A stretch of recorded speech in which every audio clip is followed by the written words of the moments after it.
Nick, I want you and Daisy both to come over to my house. I'd like to show her around.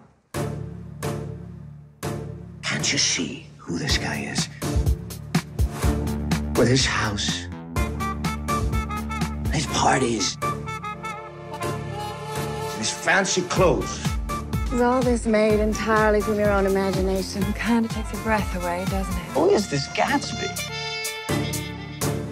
All of the partnerships that we have in the film come out of the story, or come out of references or associations that Fitzgerald had during his lifetime.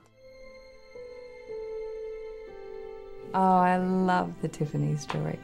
I loved it. I had never seen so many diamonds in my life.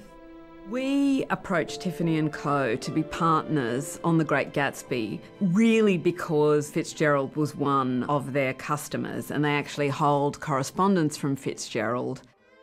I've never worn jewellery like the jewellery that we're using from Tiffany's. I've never worn diamonds like that. These things excite me so. Tiffany were great design partners because we invented things completely from scratch. Whether it's the Daisy motif signet ring that Gatsby wears, all of his cufflinks were designed specifically for the movie, Daisy's pearl necklace, as well as the pearl and diamond hand jewellery that she wears at the party that matches the tiara.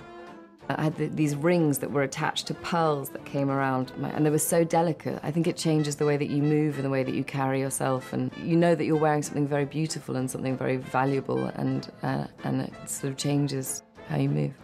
Tiffany allowed us to have extensive access to their archives. We not only used archival pieces that they actually own, so you can see that Jordan has a Tiffany pin, which is actually an original from the period. But also they allowed us to recreate pieces that were drawings within their archive, and you can see that on Daisy in the party she goes to at Gatsby. She's wearing a sort of tiara cum headband. Delighted. Louis Comfort Tiffany, who was the first very, very well-known design director of Tiffany's in the early 20th century, was somebody who frequented all of those Long Island circles that are spoken about in The Great Gatsby. So it seemed like a kind of perfect association.